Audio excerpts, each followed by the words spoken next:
What is going on, everybody? Welcome into another episode of Caught Stealing Fantasy Alarms, Fantasy Baseball Podcast. I'm Howard Bender. With me, of course, Colby Conway. And here we go, Colby. Pitchers and catchers, they're in camp. We're starting to get a little bit of that spring fever. Are you getting all amped up here for the fantasy baseball season? Absolutely. I think you have to. You got some drafts that are circulating over on Underdog. Best balls are open up over there. So it's all around us. And today we had our first spring training game and we got the whole gamut of sporting news. You got pitchers with new pitches. We got with the Mets, there's injuries. Bobby Miller took a line drive off the head, unfortunately, today. You got guys hitting home runs and looking good. So first day of spring training in terms of games. And we kind of had the whole gamut of pretty much everything. We definitely do. How many best shape of his life quotes did you catch today? I didn't catch really many, but we're actually, in terms of that terminology and verbiage, the under is hitting right now thus far in spring. It has not come across my timeline as much or has been as prevalent as it has been in years past. Oh, all right. Well, maybe I need to get a little bit more vocal on social media just so that I can help incite the nonsense there. We got a great show planned for you guys here today, just so that everybody knows. We'll cover some of the latest MLB news and notes, but more importantly, we have a draft to break down. I was at the Fantasy Sports and Gaming Association Winter Conference, doing the broadcast for SiriusXM Fantasy Sports Radio, and FSGA kicks it off with their first draft of the season. So the ADP that we've seen develop over the last month or so, NFC, NFBC, high stakes tournaments, that they're developing ADP. You get stuff like the best ball tournaments that you were talking about on Underdog and all the other sites that are putting these out. RT Sports doing some stuff there. So some ADP is taking shape, but what we got a chance to look at was firsthand how this is really shaping out in a draft. So we're going to be breaking down a 14-team 5x5 rotisserie league draft, and we'll share the draft board with everybody so that you can see where it is. Because I'll say this, Colby, because we could talk about player breakdowns, right? We could talk about who our favorite sleepers are, who we think is going to see an uptick in strikeouts and stuff like that.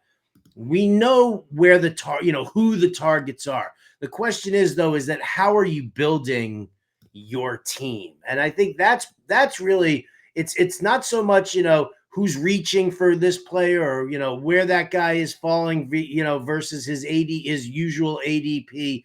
It's also about how these teams are actually building their squads. And I think it's just an important exercise for us to take a look at. Believe it or not, Colby, I have an actual draft this Saturday. You and I are recording here on Thursday night, and on Saturday, I have a 15-team 5x5 Roto League draft that I'm going up against. This is the Bay Area Roto Fantasy League, aka BARF, which is part of the Earth Leagues, which is like we did the Bay Area Roto Fantasy League. We did it first. Justin Mason from Friends with Fantasy Benefits and the Sleeper and Bust podcast, he put this league together, and it grew in tremendous popularity to the point where other regions started doing it. So we ended up calling it like the Earth Leagues, and there's BARF and GLARF and NARF and whatever else it is over there. But this is going to be the first one, and so it's good to see what we saw in the FSGA, what I'm going to see on Saturday, and how we kind of go about it. And you'll be happy, Colby, because it's a 2-catcher league. It's the only way to do it. It's the way it should be.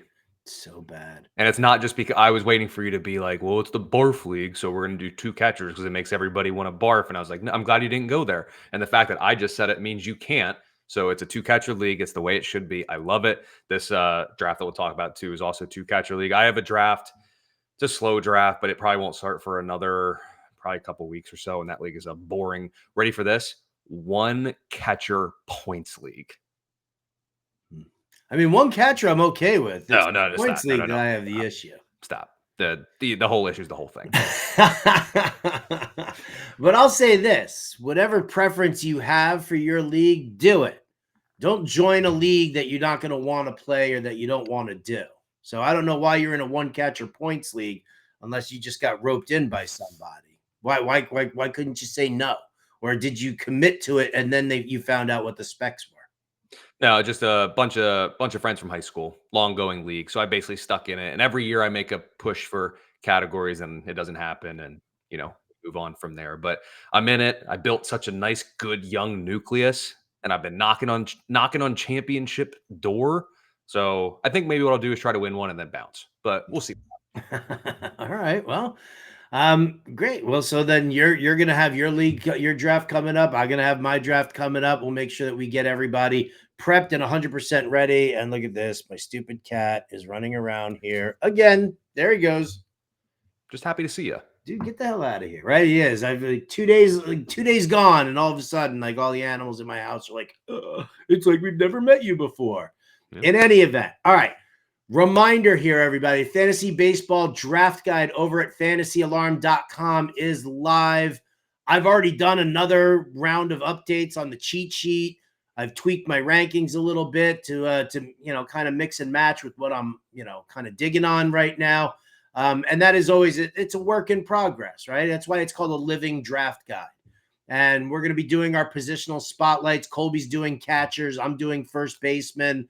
The rest of the team is each taking a position, and we'll go from there. So fantasyalarm.com/MLB draft 25. That is the link that gets you to go purchase our draft guide. And I mean, it's got everything from, dynasty rankings, positional rankings, the cheat sheet, sleepers, busts, rookies, ballpark factors, auction draft strategy, everything like that, in that draft guide, an absolute must. Not to mention the Front Office Insights podcast, where Jim Bowden and I break down each team in its own individual 15-minute podcast, talking about from everything down on the farm to what the front office is thinking. So do yourself a favor. You also have, if you look below there, you can get the Fantasy Alarm All-Pro subscription. So you get all the draft guides and everything that comes along with that.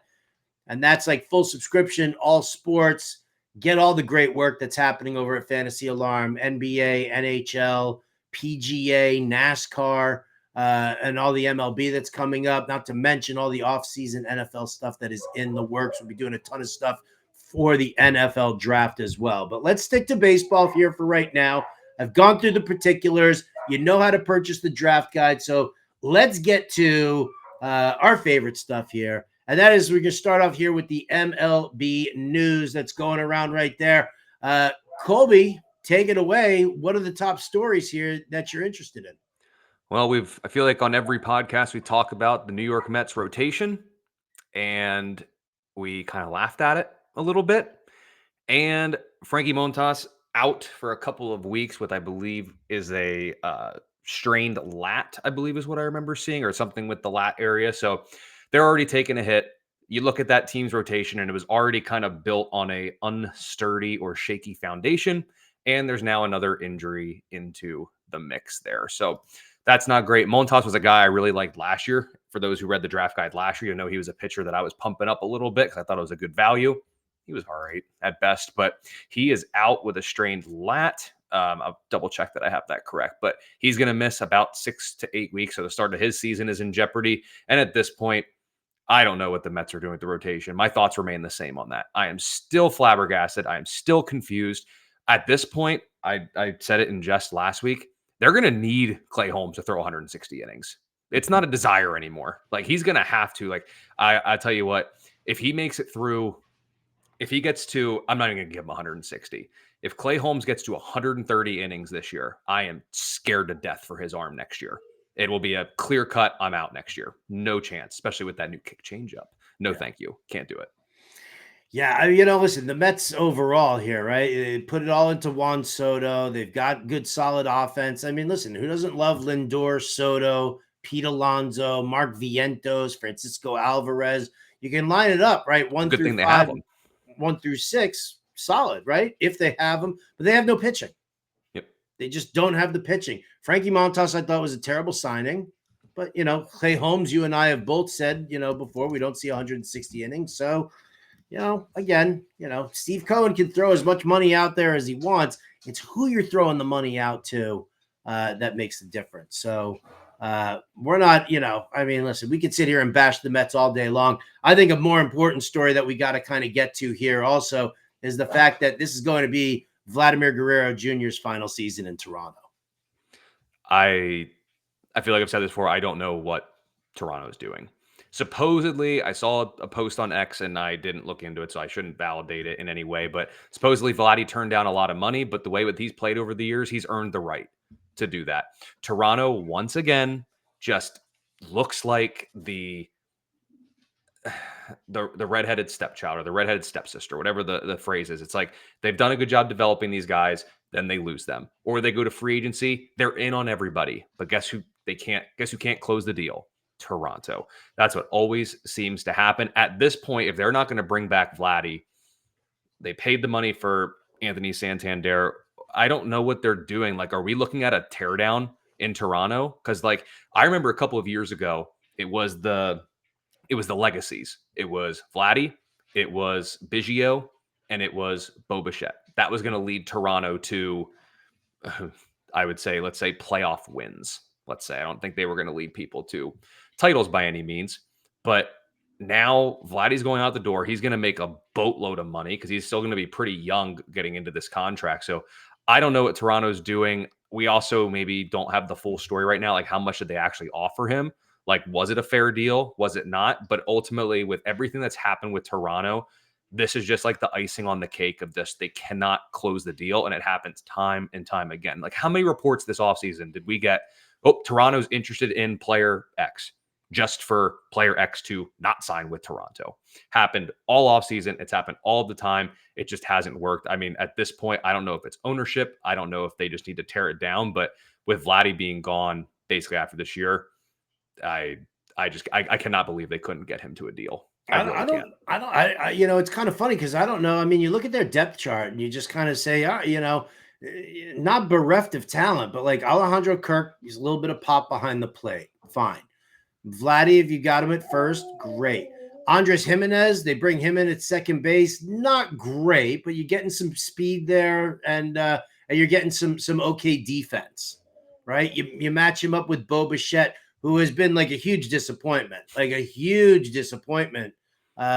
in comparison to what we thought we were going to get. So you need a rebound from Bo Bichette before you could say you're going to tear it down. And then when you turn around and you sign a guy like Anthony Santander to the contract that you just signed him to, like, what are you tearing down? Because you just brought in a veteran DH outfielder here. Still got George Springer. You still got Dalton Varsho. You brought in Joey Loperfido, right, from the Astros in a little move there. So, I look at this and it's not like you could say, are they going to tear it down? But they don't really have like youth behind these guys to really say you're going to tear it down and you're going to start it over. It just is weird. If we just talk about with like drafts, we have ADP, we're looking at team builds. Like, you look at like this, like they get Max Scherzer, they have a bunch of veterans in the rotation, they brought over Santander, they have guys who have major league appearances and at bats under their belt. Like, it seems like they brought in veterans to try to basically compete just to go out and not sign Vladdy. That's the part that's weird. I don't know how to equate it to like a fantasy draft, but it's almost like I don't even know how to equate it. It's weird to not bring him back with the moves that they made, because it's like, hey, we're going to bring in some guys to help. Scherzer's another guy who can maybe give us innings if he can stay healthy. Santander's a proven bat. It's pretty good there. There's some question marks in the bottom third of that lineup, but to not bring Vladdy back when it almost felt like you were trying to bring in guys to like, we're going to try to throw some band-aids on this to try to compete a little bit this year, and then to not sign Vladdy. It's just, it's a weird idea. It's what I think they're doing if they anticipate not signing Vladdy. But, you do what the Yankees did, right? The Yankees lost Juan Soto and they took that money and they put it into other components. So if you're not, if you're thinking, hey, we don't want to commit as much money as we would need to commit for Vladimir Guerrero Jr., how else can we do it? And if we get a couple of bodies in there, like an Anthony Santander, right? And we stick with him for like a year or two, then maybe, you do start, you bring in some unsexy veterans, next year, or you build in, you take that money you would have invested in Vlad and you put it into other things. Because, I mean, top to bottom, they need work. Jeff Hoffman closing for the Toronto Blue Jays, that's terrible. You got Gossman, okay. Scherzer, Bassett, okay. Barrios has been a disappointment. Bowden Francis, no. Yariel Rodriguez, no. So, I mean, you need to take that money and put it. See, you're getting all choked up, right? Look at you. You can't even take it, right? You're choking on your own spit. I'm choking on my own spit here right now because the Toronto Blue Jays are that bad. They are. I just don't get it. You okay, buddy? You all right? You need a hug? I don't know. I don't get it. I don't get Toronto. What do you think is worse, being a Pirates fan or being a Blue Jays fan? Right now, a Blue Jays fan, I think. Like, you have more hope as the Pirates guy. Well, it's the hope that kills you. I learned that from Ted Lasso. It's the hope that kills you. But yeah, I'd be more excited to be Pirates fan right now. And ultimately, we can't look at all these moves in a vacuum. But to lose Guerrero after kind of just everything that's gone down the past couple of off season, just with Toronto always being around guys, especially this past one, and not getting anybody, it's just a poor decision. I think it's one of those where the fan base isn't going to look favorably upon it. And it's going to be one of those like, hey, the optics on this really bad. And yes, maybe they save 400 million, 300 million by not giving it to Vladdy Jr. I don't think it matters where they put that money.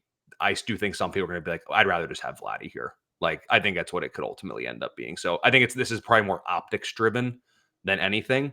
But I mean, this team can't compete in the AL East. I don't think that's a bold take by any means. I'm not expecting much from them at all. Cause like their starting staff is a bunch of dudes who are going to have an ERA right around 4. Their closer, like you said, Jeff Hoffman, he failed physicals from like 13 different teams. I'm exaggerating, but failed multiple physicals, and he's going to be the guy to close out games. I don't know. This team isn't competing. Yeah, I agree with you. I wonder what their win total is. You know what? I was looking at it before. What did they last year?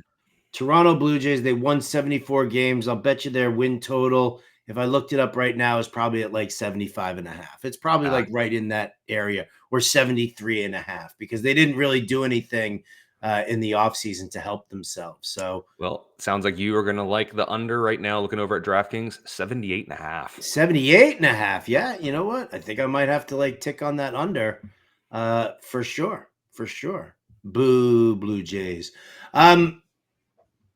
How about this one here? Justin Turner, $6 million deal with the Cubs.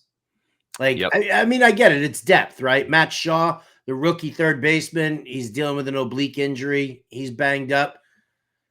I mean, Justin Turner, I mean, that to me is not that's not a fantasy move. That's a reality move. Yeah, the first thought when it happened, I was like, well, could this impact Matt Shaw? And I really don't think it does. And then it's like, well, he's going to take bats away from Michael Busch. Michael Busch was not going to face lefties anyway. Like, it didn't matter. They cannot put him in against lefties. So if anything, you're right. For fantasy, nothing really major to note here. DFS players will want to take note. Home games in the Windy City against a left-handed pitcher, Justin Turner is going to be in the lineup playing first base. That's a notice that I would take, especially in DFS. But yeah, I mean, at the very least, he's the platoon partner with Busch at first base. And if anything were to happen to Matt Shaw, or if this oblique injury lingers, Turner in a pinch could play third. Probably don't want that at this point in his career. But again, insurance, you can do it. But ultimately, is it a downgrade for Shaw? Nope. Is it a downgrade for Busch? Nope. I don't think anything changes other than who Busch's platoon partner would be. But DFS players, again, take note. Home games when the wind blowing out against a lefty, Justin Turner. I'd imagine the boys that do DFS over at Fantasy Alarm will be recommending him. Oh, yeah. Oh, please. John Impemba, you give him, and then you get Luis Rengifo when he's facing a lefty.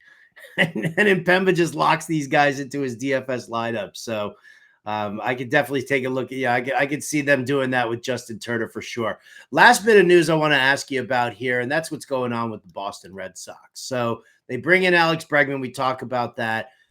There does seem to be a little bit of dissension in the ranks. Like we talked about Bregman signing with the Red Sox last week's episode, which you guys can go and find wherever you find your podcast. But Now all of a sudden you've got Rafi Devers. They've got Bregman taking grounders at third while Rafi Devers is in the middle of an interview.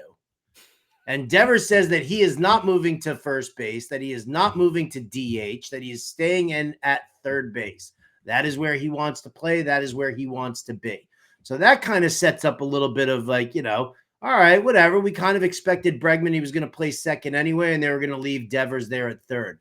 But then you've got Tristan Casas popping off, and he's like, because everybody's upset that Christian Campbell is being now blocked at second base because of Bregman. And if Devers moves to first or Devers moves to DH, then Bregman can play third and Christian Campbell can be the guy that they want to use at second base. I get the desire to have the rookie doing that. My thing here, though, is that when Tristan Casas, who really has not earned anything right now, is popping off being like, we've got too many veterans, Campbell's going to have to wait his turn. Like you're creating some locker room drama that you don't need to create. And I'll tell you what, we'd say that Toronto is going to be terrible in the AL East, right? I mean, this Red Sox team with dissension in the ranks, that could be a huge problem. Yeah, it's interesting. I'm looking over here because Jim Bowden, follow him over on X at Jim Bowden GM. He posted earlier today that basically from in the infield, the Red Sox should go Casas at first, Bregman second, Story short, and Devers third. Basically, Devers is too young to be a full-time DH. If that doesn't work, they can always reevaluate, keep your star happy, and carry on. I'll tell you what, if you're drafting any of those Boston pitchers, I sure as hell want Bregman playing third instead of Rafi Devers. I think we can agree on that. Just Bregman's a better defensive player. But defensively, sure. I mean, what does it come down to? They gave a bunch of money to Devers. I understand you want to keep him happy, but and I know he's 28, but I think at some point, maybe you start the year kind of like what Jim's saying. Maybe you start the year with that alignment, and when things go sideways defensively, maybe then you make the switch. I love Tristan Casas. I will draft him every draft I'm in if you give me the opportunity to.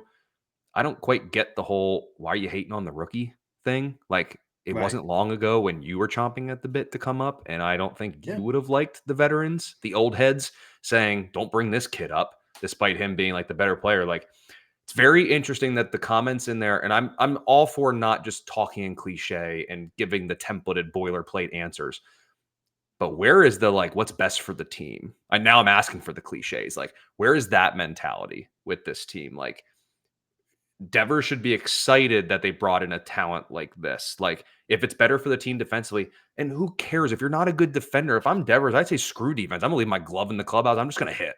Like, that's all I'm gonna do. I'm bringing the bat to the yard. That's it. The glove, don't need it. Keep it in there. No thanks.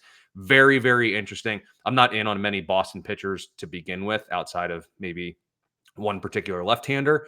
But for that case, I would want Bregman playing third. That's what I would want for my Boston pitchers. But if not, I don't know. It's a very odd situation. And it seems to be some strife of like, hey, we just brought in this talent. Maybe we're trying to compete. And now we already have dissension with him being here for like 2 days already. Like, very odd, almost off-putting vibes in a sense.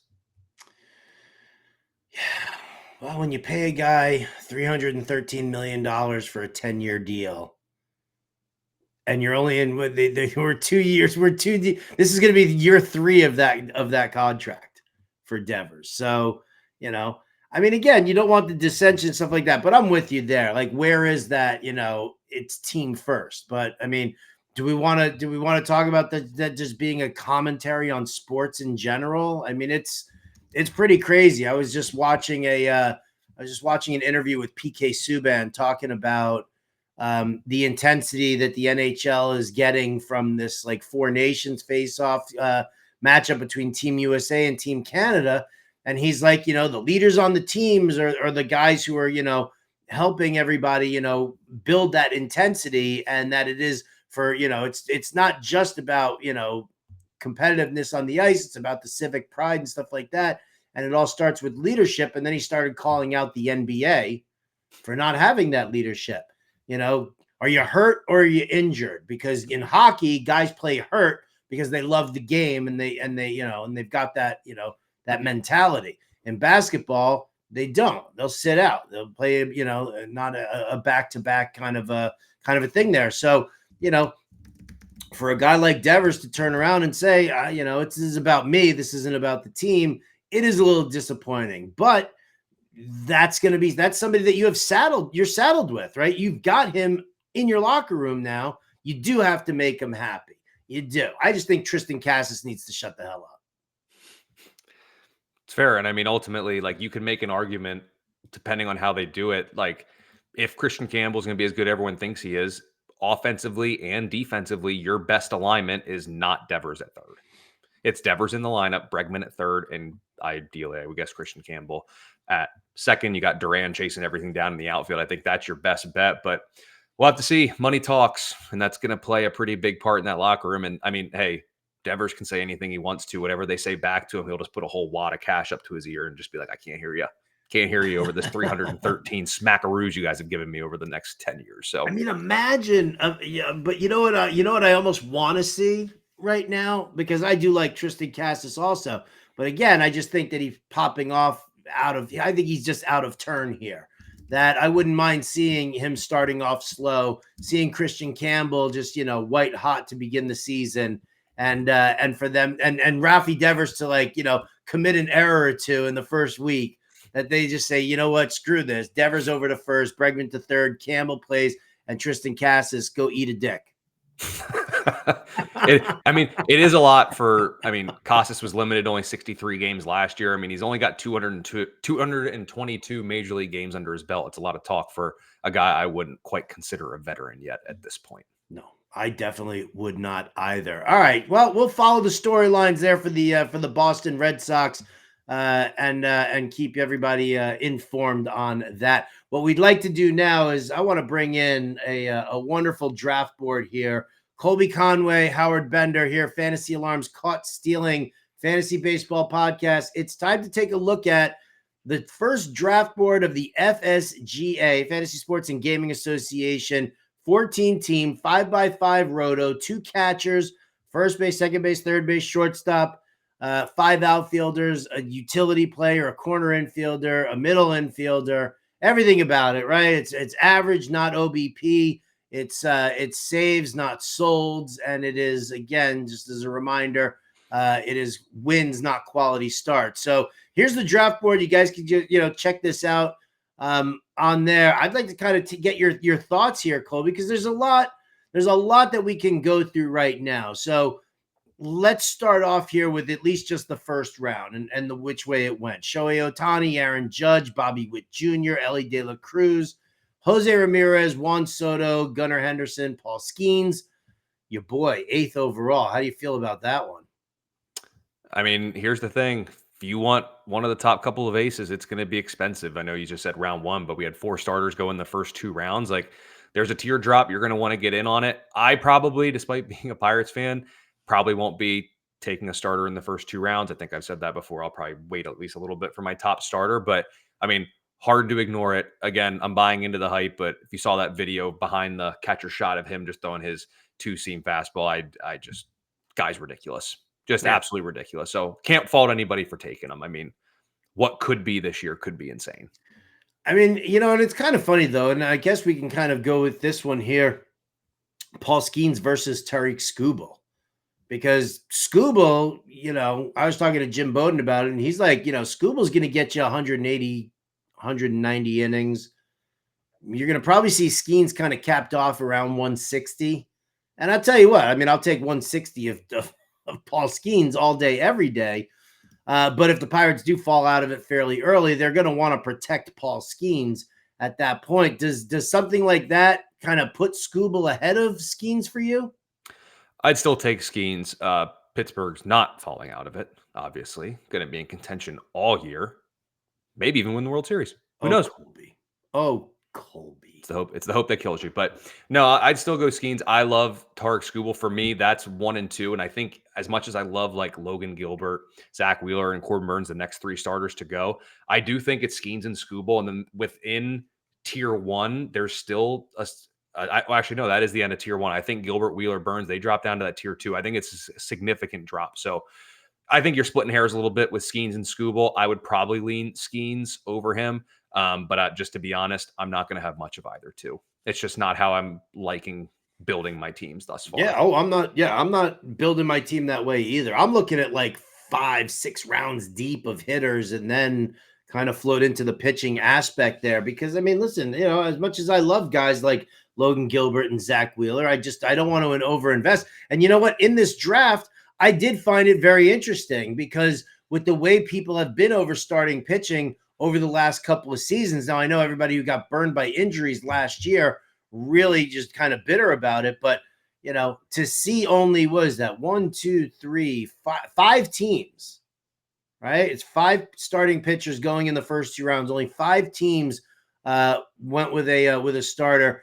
Usually you see nobody was even thinking about going starter, which I've seen before as well. I mean, again, not a way that you and I are going to build a team, but I mean, does that surprise you when you look at this draft board, knowing that, no more than one pitcher through, nobody having more than one pitcher through the first 3 rounds of this draft? Because you even look at it through there, round 3, Kirby and Sale are the only 2 pitchers who go to teams who did not have any starting pitching. And I kind of find that a little, interesting.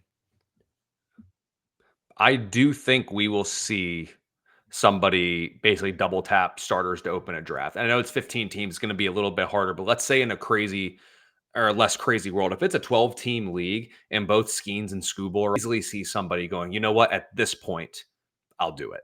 But unless you can double tap with those 2, if we were to look at this draft, you go to the last person, Scooble still would have been available. At the 1-2 turn, I don't think it's lucrative to start Scooble Gilbert or Scooble Wheeler. At that point, I don't think it's worth it. If Right. starters fall, aka the main 2, if you can double tap Skeens and Scooble to start, I think at that point, that would make me at least consider it a little bit. But outside of those 2, I don't think there's any pitchers that are worth double tapping right off the start this year. Like I said, it's Skeens and Scooble in a tier of their own, and then it drops down to quote unquote tier 2, and there's just too many hitters there at that point. Even looking at what was available there, Julio Rodriguez sliding into the early part of the 2nd round, that's a first round talent, a guy that I really like this year. So there was just too much on the board there. And unless you can do it, like I said, with Skeens or Scooble, I don't think you're double tapping starters here this year. All right. What are we more into? Are we more into celebrating the Corbin Carroll, Julio Rodriguez 1-2 punch, the Mookie Betts, Jackson Churio 1-2 punch? Are we more in love with those than we are in hating the fact that Willy Adames went with the 14th pick of the first round? I interviewed, Steve Kenway for that one there. And I kind of feel like it might have been a mistake. And he turned around and was kind of trying to do a little breakdown here where I pulled the numbers. He was taken 14th overall, yet Willy Adames is sitting there with an 85 ADP at this point. What do you hate that more than you love the double taps from the outfielders from Dan Schneier and Ben Hostler at the tail end there? I definitely don't like the Adames pick. I will at least give them credit. I love planting your flag, being in on your guy, so I'm all for that. But the Adames pick is weird. I know he was great last year, 30, member of the 30-20 club, hit a fine 250, but he's going to a bad park for offense, so I don't necessarily like that. I have no lineup protection either. Right.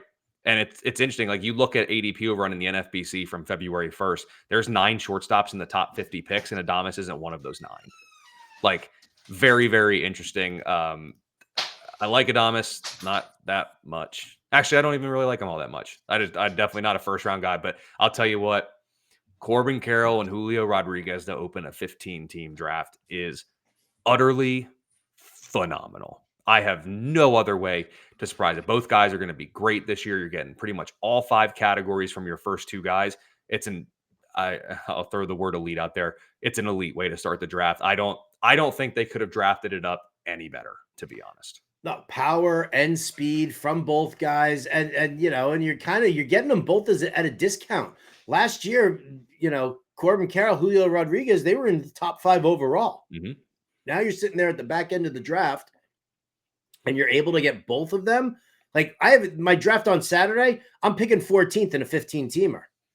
You'd If kill I for could that. start off with Corbin Carroll and Julio Rodriguez, I might have to auto pick for the next 3 rounds because I'm going to be in the bathroom touching myself too much. Well, and you got to give the other people in the league a chance. Well, no, that I don't have to do. It's about pleasuring myself, Colby, not helping the cause of others. Screw them. I'm down. Listen, I'm going to be competing against like Eno Saris, right? So I'm going to need as much help as I can possibly get, and those guys do it. All right. So I'm glad that you agree with me that the Adames pick is trash. And Steve Kenway's the nicest guy in the world, but yeah, I absolutely hate it. From there. Not a big fan of that. And then just kind of looking at the rest of it. I mean, I don't think that there weren't too many others. I was trying to look at any ADP outliers from this draft, and I don't think the only out like Willie Adames that stuck out like a turd in a punch bowl.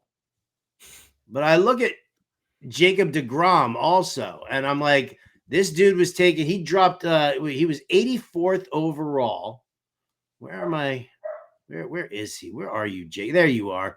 There you are, right? So Andrew Machado takes him from Yahoo, and he gets him there in round 7. That's great. His ADP is 50. Are you even remotely interested in Jacob deGrom in this comeback? Well, I'll tell you what. Forget about where he is in his ADP because I think 50 is too high. But if you're sitting there at 84th overall and you're in the 7th round and you've already got yourself Garrett Cole, are you willing to take that shot on Jacob deGrom? A lot of times when it comes to players, it's not necessarily hating the player. It can be hating the price. I hate Jacob deGrom at his current or at his normal ADP. At every point in the draft, somebody becomes intriguing. And I think at this point, exactly like at this point, I think I'd be willing to do it. I do think at that point, for Jacob deGrom to be that far past ADP, you need what, maybe 90 deGrom innings, and it's probably gets you enough there. You could look at it and say, coming back around with Glasnow after it is basically, hey, I'm going for first or last. There's a very real chance that if these two both throw 100 innings, my pitching staff is insane. There's also a very real chance that they throw 100 combined, and then I'm in a world of hurt. So No, it's one of those things like you're kind of playing like a first or worst type thing at that point. Because we even talked about it last week when we did the fair or foul. deGrom was going 50 picks ahead of Glasnow. For it to be closer like this, at that point, at that spot, looking at that team build, I would be taking deGrom there. And then honestly, it's not sexy, it's not flashy, but after deGrom and Glasnow to get Tanner Bybee after the fact, just to give you a little stability, yeah. I think that's worth it. At that point, deGrom is very interesting. I won't take him at pick 50, but where he is right there and looking at that team, I think it made a lot of sense. I do like it.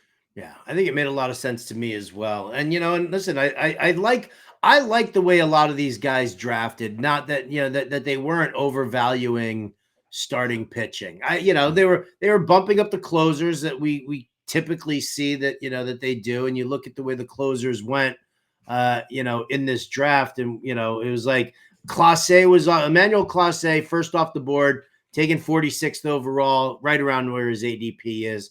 Round 5, you saw Devin Williams, Josh Hader, Edwin Diaz. Round 6, it was Helsley, Miller, Bautista. Bautista's banged up too, so added more added risk there for the Yahoo team for when you're dealing with Bautista, Acuña, deGrom, Glasnow. I mean, you're not mitigating your risk on that front here, but I like the way people kind of drafted their teams here. I like the heavy lean on offense, right? If you look right in the middle of the draft, Scott Gillespie, right? Crochet is his only starter in his first 6 picks. Mm-hmm. And I mean, that's a strategy that I can eat up, right? I don't love the players that he picked all the way, but as far as that goes, as far as, starting pitching, how you're going to build your rotation, I think you can wait. I don't think you need to rush it. Yeah, and when you look at the relievers too, like I'm looking at some teams, like you have Jordan Jacobs with the first pick, Devin Williams and Raisel Iglesias. Basically just said, I am not going to worry about saves. I'm just going to get my 2 right away and carry on. You have other guys or other people like Jake Kleiner who went in there with Duran and Urseg right there with the 9th and 13th. Like I think that's approachable. Like that's kind of exactly what you and I had talked about. It's like I'm going to get one guy that I deem to be good in that range that I feel comfortable with. And then after that, you kind of have to do what you can. So I like the Duran and Ursig pairing right there. You go a little bit more. Dan Schneier went Munoz and Hoffman within the first 9. Hoffman scares the ever living crap out of me. Yeah, me too. But that one, that one maybe not. But you look at the rest of his staff, right? I mean, Yamamoto, Justin Steele, I'm a big fan of. Rodon's got upside. Arrighetti looked good last year, right? If things finally clicked for him, it's very, very interesting. Now, let me ask you this: as you look at the draft board, when I sent you the link to check it out, and obviously, again, a 2-catcher league. Like, how did you feel? Because there was nobody here who really leaned into your preference for catchers, right? Like, you had William Contreras go in the 3rd round, and then he didn't take anybody until Langoliers in the 11th. So when you look at the way the catchers are going here, because if I look in this draft, it's a position of punting. I see a lot of people who are punting catcher here. Does that kind of turn you off from double tapping the position like you said that you like to do? Like if you're on the end, you're still ready to do it. You're not gonna wait. Nope. I'm looking at this. The only thing I can think of is the draft must have been at like 7 a.m.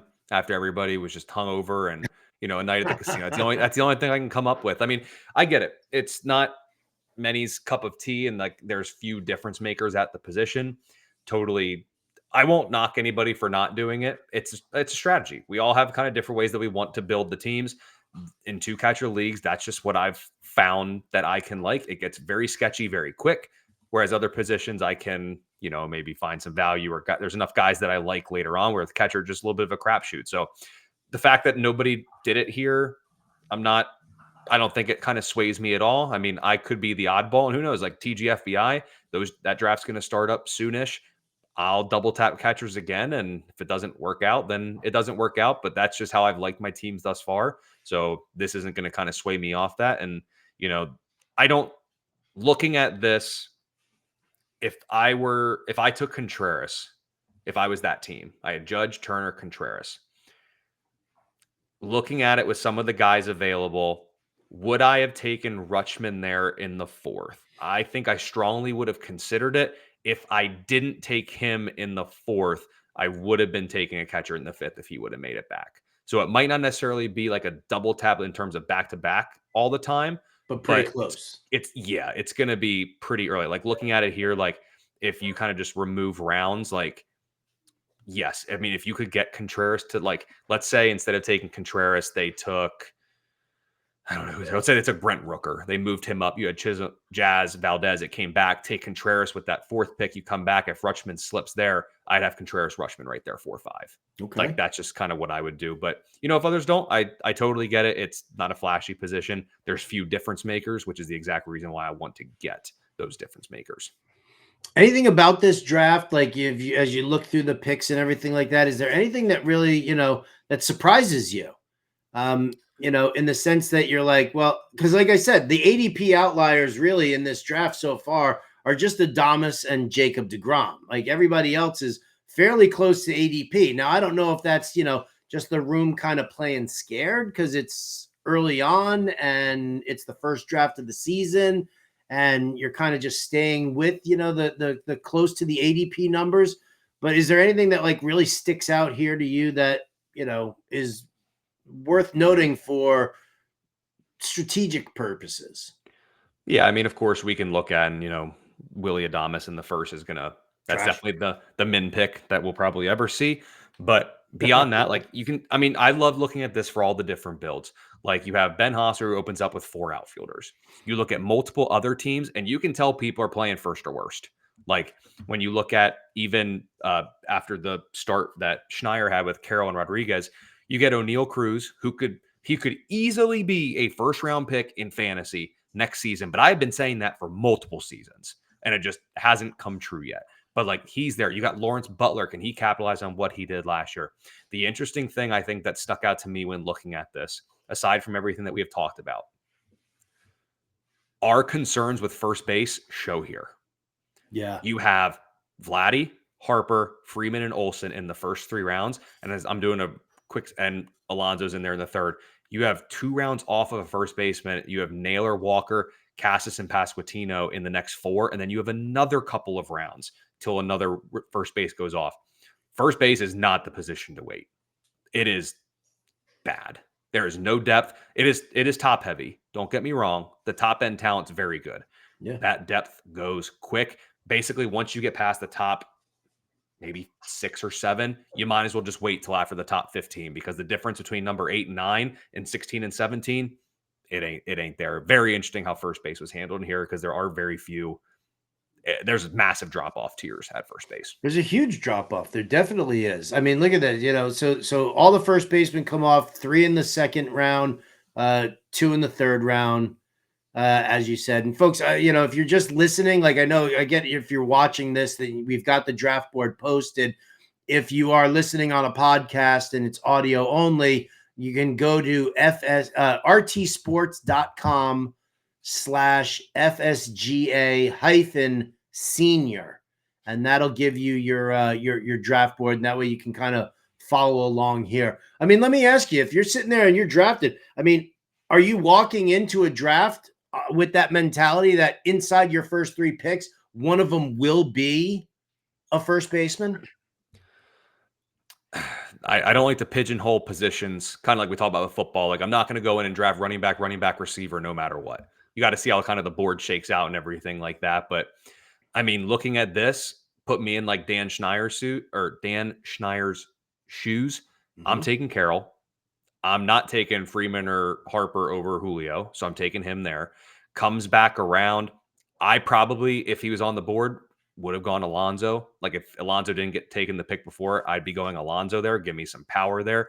And then after that, I mean, really, when it comes to first base, after Alonso, I'm probably not looking too much at Walker, Naylor. Might consider Casas, Pasquantino, no thanks. At that point, I'm going to probably wait. I talked about him a couple episodes ago. I do like Paul Goldschmidt. I'd be interested in him. Or Michael Toglia is going to be everybody's favorite guy this season, and I'm buying into it as well. Are you really? I mean, tried to hold home run off. Prop numbers are really kind of crazy. Like, he's like, Vegas has him at like just plus 115 to get 35 or more home runs.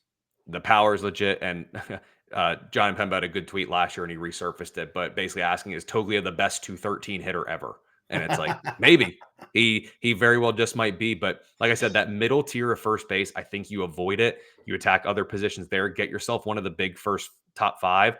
And if you miss out on them, hold off and then look at a boring vet like Goldschmidt, or chase upside with the likes of Toglia, maybe Michael Busch even farther on, or God forbid, if you have enough balls to take Spencer Torkelson, you can go that route. But very, very late. Torkelson, geez Louise. Yeah, and when I was looking at this board and everything and talking about first base, I was of that mindset also, though. Because I'm not taking starting pitching. I would have taken Freddie Freeman, Matt Olson, Pete Alonso over. Like, you've got Bryce Harper, who went there in the middle of the second round. Devers after that. Then all of a sudden, if it's my pick, then I'm looking at first base. I'm looking at first base over Gilbert, over Wheeler. I'm looking at it over Ketel Marte, especially because if I've got Ellie De La Cruz and I've got my 60 stolen bases and I'm going to get some power out of him, I feel like I can go after a Freeman or an Olsen or an Alonso who's just going to be big power and not have to worry about the speed. So I would do it over Marte. I would do it over Corbin Burns. I would do it over Trey Turner as well, for that. Over Jazz Chisholm, definitely over Contreras. So I think where it comes in is the real question, because I would say I would take Alonso or Olsen over Austin Riley, Jose Altuve, Manny Machado, and, if I didn't need speed, probably Jackson Merrill, Kirby, and Sale as well.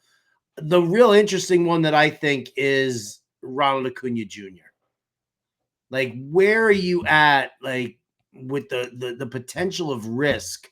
Because Acuña is not going to be back for, I mean, I know that he's hitting in the cage, but when he had his knee injury the first time around, it took him a while to build himself back up. And even he said it. He didn't have the confidence in at the plate. And then all of a sudden he's like, things kind of clicked for him when all of a sudden he like took a swing where he was afraid that his knee was going to give out on him, and it didn't. And then all of a sudden that was the turning point for him in his recovery. I feel like we're kind of looking at that for Acuña as well. Is that third round, is that fourth pick of the third round too high for you personally? I don't think so. When you look over at NFBC ADP, he's picked 29 since February 1st. So basically that would put him right at the end of the second round. I think I probably, to be honest, if I was Andrew Machado, it came back to me, I would have really probably considered him there in that second pick instead of Ketel Marte due to the fact of I wouldn't be sure that he got back to me at the third. And if you believe in it, like I think the offensive numbers would be fine. I think the biggest knock for Acuña, or maybe the biggest question mark I have, is what is his stolen base number going to be? Because at this point, Atlanta doesn't need him to be a 50-50 or a 50-50 pace guy. They need him for 145 plus games. That's what they need from him. So there's a very real chance that Acuña has good power numbers, hits for a good average. He does everything across the board. And then you're going to look and he may only have 15 to 20 bags. And that might even be lucrative. Like it's just going to be a matter of what they kind of do with him, how he trusts his knee. But if Acuña is a guy, I don't like the term league winner, but depending where he goes, you're making a stance of if he pans out, I am going to be damn tough to beat. Yeah. Or you get 100 or 80 games and 5 stolen bases and you live with that. But I really would have considered it there at that pick at the second because I'd be afraid he wouldn't get back to me. But at that point in the third, I'm all in on that price. If Acuña gets anywhere past pick 30, I'm just lock it in. He's first in the queue. Auto pick is on for 1 pick. Not even thinking about it. One more thing I want to talk about with this draft, and we'll go through more of this draft as the weeks go on. We'll have other drafts to compare it to. As you can see, these guys are actually still drafting now, right? It's a slow. It stopped at around round 18, and it's gone into a slow draft. So we'll be able to, give you guys all of that information. One of the things though that I found to be quite interesting, especially after you and I had this conversation, I guess it was 2 episodes ago, it was not falling for the rookie hype. Mm-hmm. When was the last time, and I mean seriously, that you saw a fantasy baseball draft? Junior Caminero was the first rookie taken off the board. Round 5, pick 11. So 67th overall. Caminero's ADP right now is sitting at 80. Second rookie taken off the board, Roki Sasaki, round 7. Dylan Cruz, third rookie off the board, round 10. Matt Shaw, round 16. 4 rookies taken through the first 18 rounds of a 14-teamer. I mean, what is that right there? What does that say to you about the rookie class this year compared to what we've seen over the last couple of seasons? Maybe people feel burned from Langford last year, or maybe some other rookies, but like Langford was fine. Like, I mean, yes, it was a slow start, but he came on late. Maybe that's kind of to say there. That's kind of the issue. But I mean, I love that pick for Caminero there. That's a great spot. I'm all in on that. I'm buying in on Matt Shaw. I hope the oblique issue isn't all that bad, but I like that spot there. I think people are just burned from last year because we've seen rookies start to get pumped up a little bit in fantasy baseball. And, sometimes it really doesn't pan out. Baseball rookies are far different than football rookies. You got those guys that come in, there's a role. Like it just is how it is. Whereas like baseball is just different. Like you can have a elite, like look at Michael Toglia. If you didn't look at his batting average, just looked at his baseball savant page, you think this guy was a man amongst boys in the batter's box. And it's like, you can have 116 mile per hour off the bat and it's an out.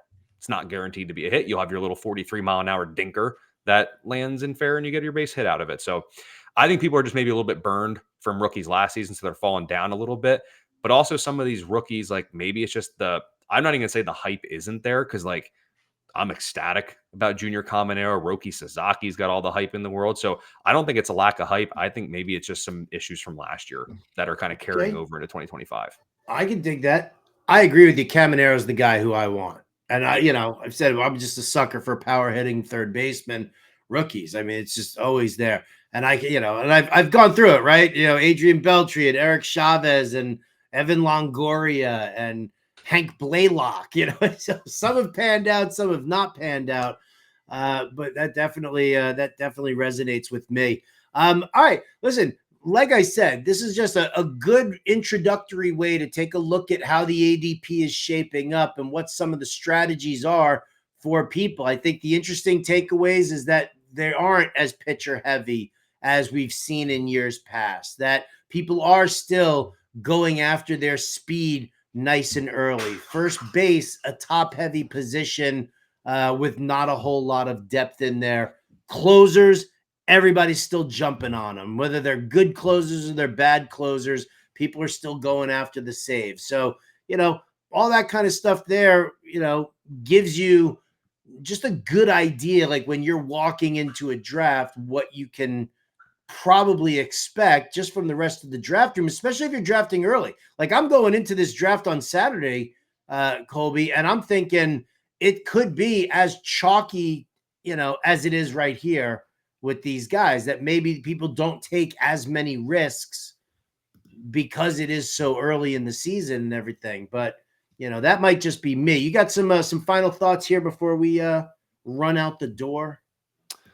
In terms of this, no, I think the thing is, I think it's always good to any draft that you can get your eyes and or hands on is good practice. It's good to see just, I'm all about planting your flag and going in after your guys, but it's good to see kind of where other people are going. Who is somebody else that you is high on that maybe like, hey, I really respect, John Impemba's views on players. Who does he like? It's great for your own research. You still, live and die by your guys when you get in the draft room, but it's always good to see what other people are doing in these drafts. And like, there are certain guys that you like that are quote unquote sleepers or going a little bit later. See in some of these drafts where they're going, and then also understand every draft you look at, your league's draft could be totally different.